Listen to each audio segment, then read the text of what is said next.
खबरें तफसील से। मध्य प्रदेश में कोरोना के बढ़ते कहर और अस्पतालों में कोरोना मरीजों की बढ़ती तादाद को देखते हुए प्लाज्मा की जरूरत बढ़ रही है। अस्पतालों में प्लाज्मा की किल्लत के पेश नजर भोपाल MLA आरिफ मसूद ने आवाम से प्लाज्मा डोनेट करने की अपील की।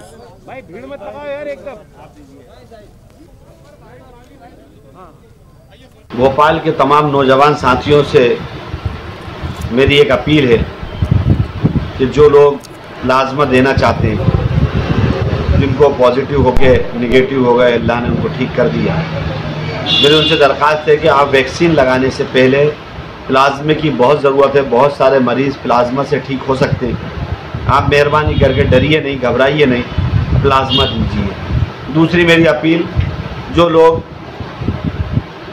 अपने घर के लोगों को दुनिया से रवाना कर रहे हैं, उनसे भी दरख्वास्त है कि संयम रखें। धैर्य का वक्त है, बहुत संयम रखने का है। और फिर प्रार्थना करूंगा कि आप हम सब मिलकर मालिक को मनाएं कि मालिक इस कहर को रोक दे। सीधा रुख करते अपने नुमाइंदे मेहताब आलम का। मेहताब आलम, जिस तरह अभी मध्य प्रदेश में प्लाज्मा की किल्लत दरपेश आ रही है, तो इसके हवाले से क्या कुछ तफसीलात है अभी? इंशा, जहाँ पर कोरोना का कहर बढ़ रहा है, वहीं पर अस्पतालों में जहाँ पर ऑक्सीजन और मेडिसिन इंजेक्शन की जो है किल्लत महसूस की जा रही है, वहीं पर अस्पतालों से भी यह खबर आने लगी है कि लोगों को बड़ी तादाद में प्लाज्मा की ज़रूरत है। और यकीनी तौर पर जब प्लाज्मा की ज़रूरत है तो प्लाज्मा वही लोग दे सकते हैं जिनको कोरोना इन्फेक्शन पहले हुआ था और वो ऊपर वाले की दुआ से, रहमत से और फिर जो है अपनी तिब्बी सहूलियात से अपना इलाज से वो ठीक हो गए हैं, तो वही लोग प्लाज्मा डोनेट कर सकते हैं। तो ऐसे में भोपाल के MLA आरिफ मसूद ने एक अपील की है आवाम से, वो लोग जो है कोरोना जिनको हुआ तो वो ठीक हो गए हैं, सेहतयाब हो चुके हैं, तो अब उनको आगे निकलकर लोगों को प्लाज्मा डोनेट करना चाहिए। और इसी के साथ उन्होंने ये भी कहा है कि वो इंजेक्शन लगाने से पहले डोनेट करें, क्योंकि इंजेक्शन लगने के बाद प्लाज्मा जो है डोनेट नहीं किया जा सकता है। जिस तरह से अस्पतालों की जो बड़ी तादाद मरीजों की बढ़ रही है, वहाँ पे कोरोना जो है प्लाज्मा की जो किल्लत है उसको देखते हुए एक बड़ी अपील है। और ऐसे में नौजवान तबका जो है, मेरी कई नौजवानों से बात हुई। मेहताब आलम, इससे पहले जब हुकूमत ये दावा कर रही थी कि किसी भी चीज की कोई कमी यहाँ पे नहीं है, तमाम चीजें मैसर है, तो ऐसे में प्लाज्मा डोनेट करने की अपील की बात किस हद तक दुरुस्त है? देखिए, यहाँ पर हुकूमत का जो अपना दावा है वो सरकारी दावा है। और आपको मालूम है कि चाहे हम ऑक्सीजन की किल्लत की बात करें, आज तक मध्य प्रदेश हुकूमत ने ये कहीं नहीं कबूल किया कि मध्य प्रदेश में ऑक्सीजन की किल्लत है। हुकूमत ने कभी ये तस्लीम नहीं किया कि मध्य प्रदेश में मेडिसिन इंजेक्शन की किल्लत है। हुकूमत तो सिर्फ ये कह रही है कि तमाम कोशिशें जारी है, और हुकूमत ये नहीं कह रही है कि किसी चीज़ की कमी। अपोजिशन की चाहे इंतजाम हो, हुकूमत की सियासत हो, हुकूमत के दावे हैं, उन सब से अलग हटकर अगर ज़मीनी हक़ाइक़ की हम बात करते हैं तो वो कुछ और होते हैं। यही वजह है कि प्लाज्मा के डोनेशन की अपील की जा रही है। और लेकिन अब सबसे बड़ा मामला मुस्लिम नौजवानों के सामने यह है कि वो रोज़ा रखकर प्लाज्मा को डोनेट कैसे कर सकते हैं। ऐसे में उनके सामने यह है कि हुकूमत की तरफ से अगर रात में प्लाज्मा के डोनेशन का इस तरह का कोई कैंप लगाया जाए, जिससे बहुत सारा मामला हल हो सकता है। बिल्कुल बिल्कुल मेहताब, तमाम तफसीलात के लिए बेहद शुक्रिया। मध्य प्रदेश में कोरोना के बढ़ते कहर के बीच कोरोना टीकाकारी और हुकूमत के मंसूबे को लेकर सियासत जारी है। हुकूमत की जानिब से पहले यकम मई से 18 साल से ऊपर के लोगों को कोरोना टीकाकारी किए जाने का ऐलान किया गया था, मगर डोज नहीं मिलने की वजह से यकम मई से कोरोना टीकाकारी मुहिम का आगाज नहीं हो सका था। अब हुकूमत ने 5 मई से रियासत में 18 साल से ऊपर के लोगों को कोरोना टीका लगाने का ऐलान किया गया है। वजीर दाखिला डॉक्टर मिश्रा का कहना है कि जैसे जैसे वैक्सीनेशन आती जाएगी, टीकाकारी मुहिम जारी रहेगी। वजीर दाखिला ने कांग्रेस के जरिए हुकूमत के मंसूबे की सख्त तनकीद की है। वहीं कांग्रेस का इल्जाम है कि जब मुल्क की आवाम की सेहत के लिए काम करना था, तब मुल्क के नुमाइंदे अपनी पीठ थपथपाने के लिए बैरूनी ममालिक को वैक्सीन फराहम कर रहे थे। हुकूमत की नासमझी की वजह से मुल्क के हजारों लोगों की मौत भी हुई है। बीजेपी ने इलेक्शन और वोट के लिए मुल्क की आवाम को मौत के मुंह में ढकेला है, जिसे कभी भी माफ नहीं किया जाएगा।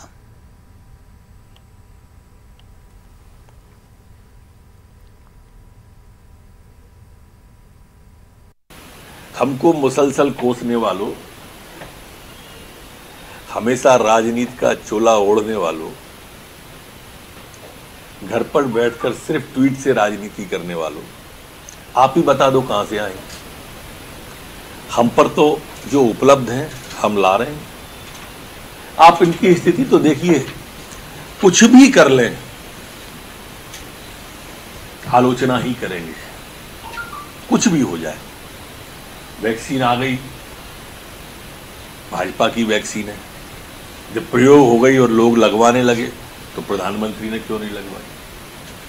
फिर प्रधानमंत्री ने लगवा ली तो तारीख क्यों नहीं बता रहे? नौजवानों को लगना चाहिए। नौजवान को लगने लगी तो तारीख बताओ। कल तारीख बता दी तो बोले कम आई है।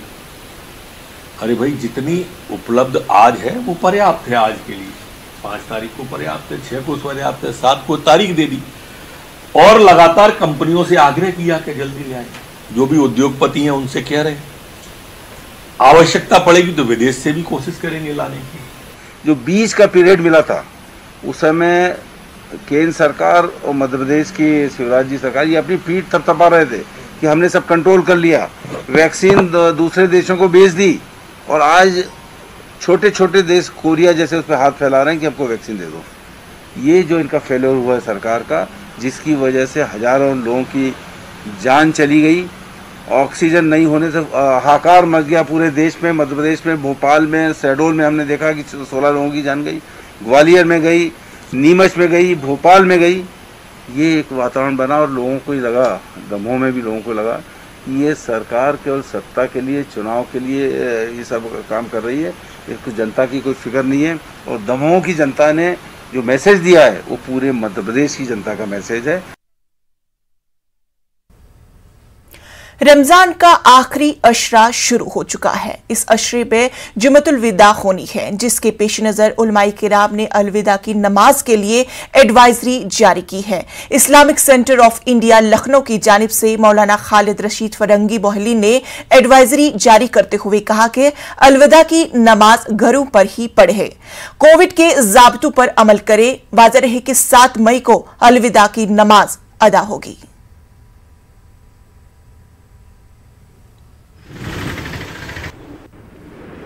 इस साल रमजान मुबारक का आखिरी जुम्मा यानी अलविदा की नमाज 7 मई को इंशाअल्लाह अदा की जाएगी।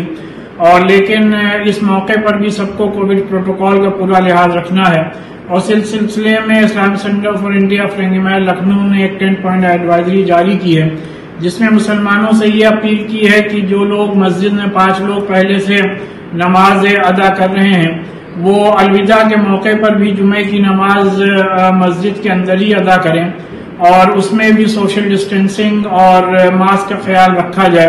और बाकी लोग अपने घरों पर ही नमाज अदा करें। जिस घर में 4 या उससे ज्यादा लोग हैं तो वो बाजमात नमाज जुमे की अदा करें। और इस मौके पर जिसको खुतबा याद ना हो तो पहले खुतबे में सूरह फातिहा और सूरह इखलास पढ़ें और दूसरे खुतबे में दुरूद शरीफ और उसके साथ कोई अरबी में दुआ पढ़ें।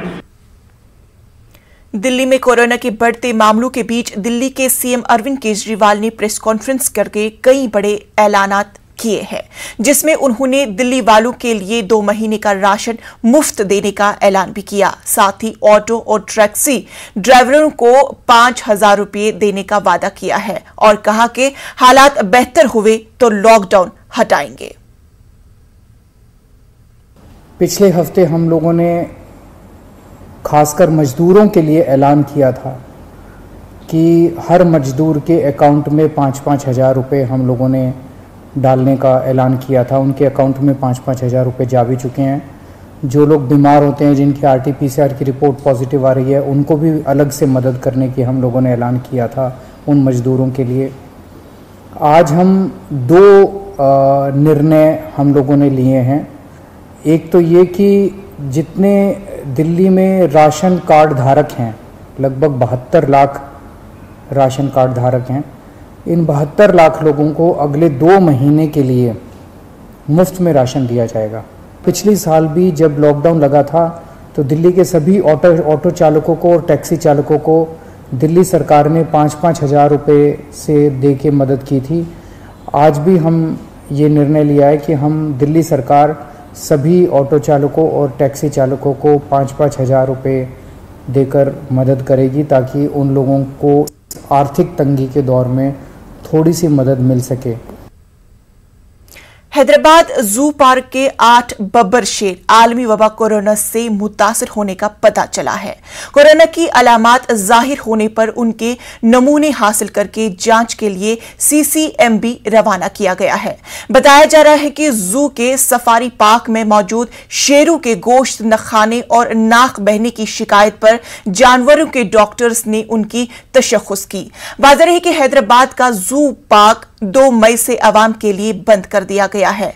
पता चला है कि जिन बब्बर शेरों में कोरोना की अलामत पाई गई उनमें 4 मादा और बकिया नर है। वाज़ेह है कि गुज़श्ता अप्रैल में न्यूयॉर्क के एक जू में शेरों के कोरोना से मुतासर होने की तस्दीक हुई थी और इसके बाद हांगकांग में कुत्ते और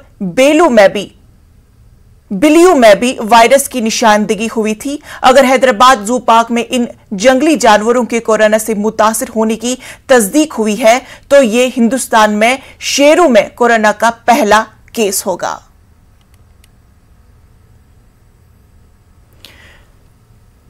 तो चलिए सीधा रुख करते हैं अपनी नुमाइंदे अजीम, क्या कुछ अभी सूरत हाल है जू पार्क की?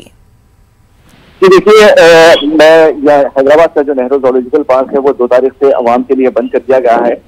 ये 29 अप्रैल के दिन ये जो बब्बर शेर है जो सफारी पार्क है, जिसमें 4 मेल और 4 फीमेल है, इनमें जो कुछ अलामत पाए जाने के बाद वेटरनरी डॉक्टर्स ने इनके सैंपल्स लेके CCMB को रवाना किया है और ये उम्मीद की जा रही है कि आज शाम तक उसके रिपोर्ट्स आ जाएंगे। जी अगर रिपोर्ट पॉजिटिव भी आते हैं तो ये हिंदुस्तान का पहला केस रहेगा कि जो वाइल्ड जानवर में जो है तो इस तरीके के जो कोविड का जो है तो ये पहला मामला रहेगा। जी अजीम, अगर इस तरह से देखा जाए कि अगर इनमें वाकई में कोरोना की कोई अलामत पाई गई तो वाकई में काफी ज्यादा खतरनाक साबित हो सकता है।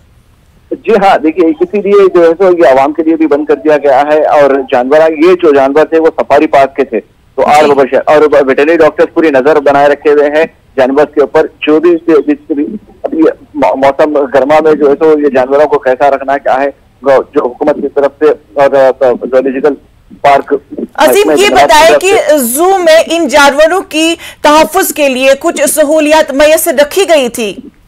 जी हाँ, ये जानवरों के लिए वहाँ पे स्पेशल जो है तो वेटरनरी डॉक्टर्स मौजूद रहते हैं और एक पूरा टीम काम करती है कि हर मौसम के लिहाज से उन लोगों को कैसा सेफ रखना, उन लोगों के टाइम टू टाइम उन लोगों का चेकअप होता है। वेटरनरी डॉक्टर्स उन लोग को चेकअप करते हैं। तो जी, अब जांच के बाद ये मालूम हो सकेगा कि इनमें वाकई कोरोना वायरस की कोई अलामत पाई जाती है या नहीं। तफसीलात के लिए बेहद शुक्रिया। सीएम नीतीश कुमार ने बिहार में 15 मई तक लॉकडाउन का ऐलान किया है। आज के दिन को भी लॉकडाउन में शामिल किया जाएगा, लेकिन नीतीश कुमार के इस फैसले पर बिहार सरकार में शामिल जितेंद्र राम मांझी की पार्टी ने सवाल उठाए हैं। उन्होंने कहा कि इस लॉकडाउन से गरीब तबका काफी परेशान होगा। लोग कोरोना से ज्यादा भूख से मरेंगे। गरीब लोग कोरोना को जेल नहीं सकेंगे, लेकिन भूख को कैसे झेलेंगे? इसके अलावा तेजस्वी यादव ने भी लॉकडाउन के फैसले पर नीतीश कुमार को तनकीद का निशाना बनाया।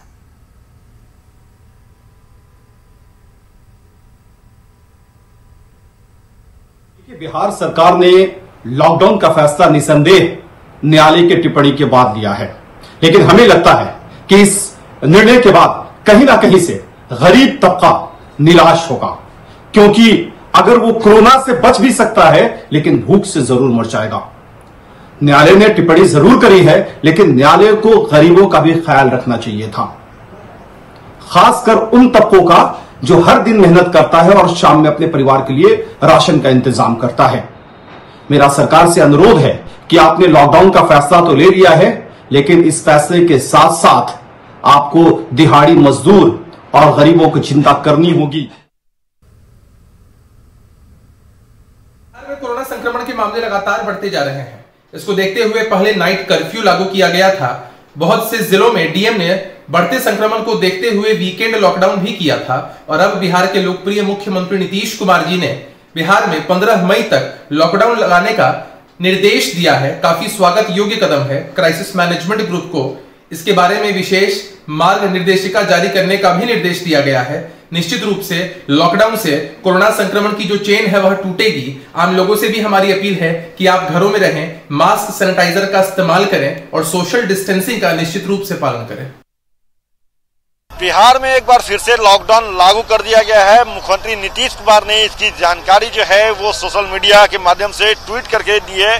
देखिए यहाँ पे ये मुख्यमंत्री ने अपने ट्विटर हैंडल से लिखा है कि कल सहयोगी मंत्रीगण एवं पदाधिकारियों के साथ चर्चा के बाद बिहार में फिलहाल 15 मई 2021 तक लॉकडाउन लागू करने का निर्णय लिया गया है।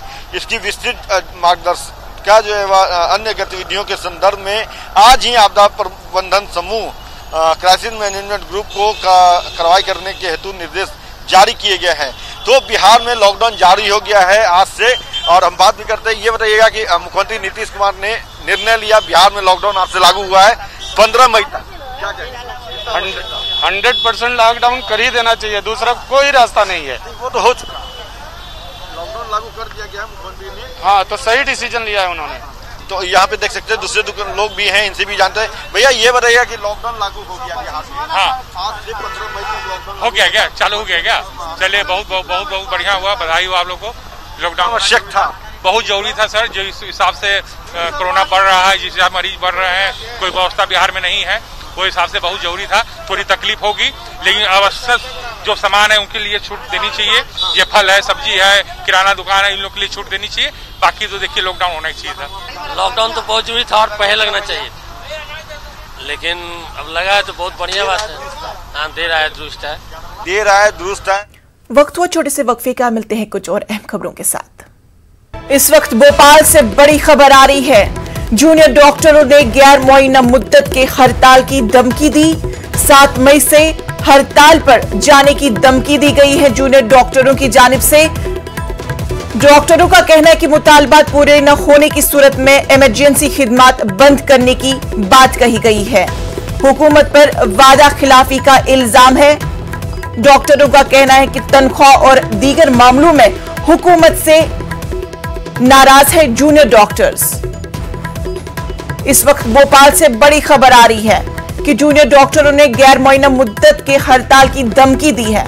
आपको बता दें कि इस वक्त कोरोना के काल में जिस तरह डॉक्टर्स 24 घंटा अपनी ड्यूटी अंजाम दे रहे हैं, तो ऐसे में अगर डॉक्टर्स गैर मुअय्यना मुद्दत तक हड़ताल पे जाएंगे तो काफी ज्यादा बिगड़ती हुई सूरत हाल हम सब के बीच सामने आ सकती है। तो ऐसे में डॉक्टर्स का कहना है कि उन्हें तनख्वाह और दीगर मामले जो है हुकूमत उनको पूरा नहीं कर रही है।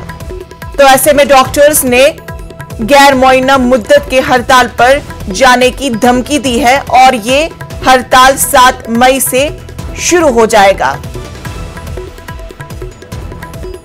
भोपाल से बड़ी खबर।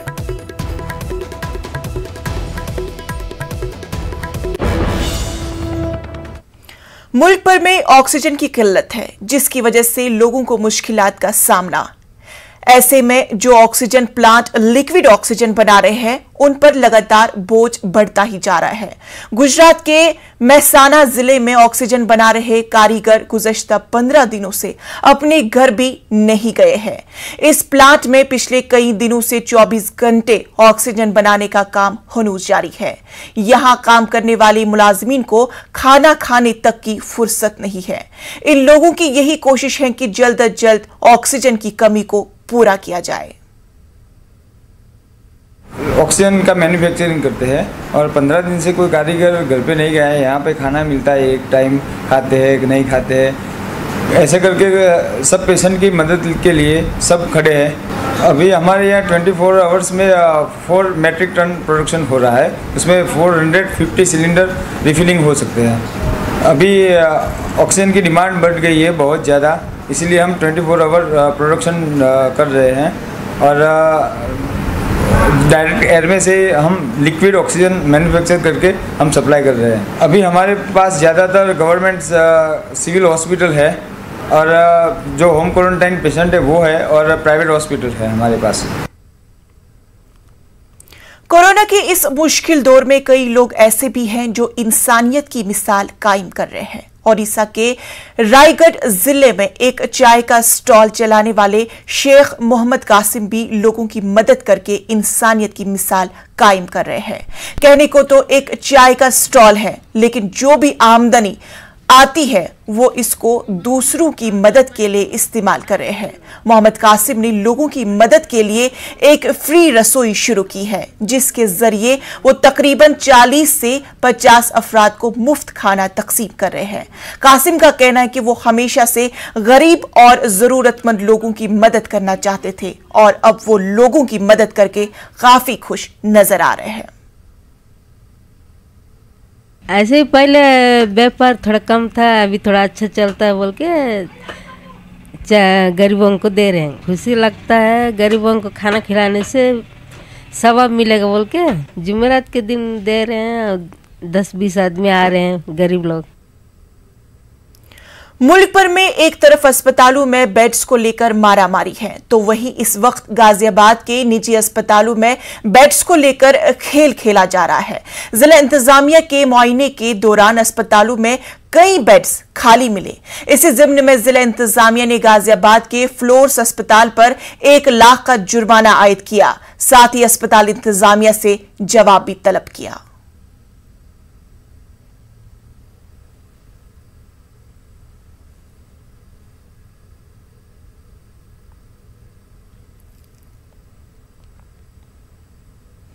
मेक्सिको सिटी में मेट्रो का पुल टूटने से बड़ा हादसा पेश आया। मेट्रो पुल के कुछ डब्बे पटरी से नीचे सड़क पर गाड़ियों पर गिर पड़े। इस हादसे में 15 अफराद के हलाक होने की खबर है, जबकि 70 लोग जख्मी हुए हैं, जिन्हें इलाज के लिए अस्पताल मुंतकिल कर दिया गया है। राहत बचाव का काम हुनूस जारी है।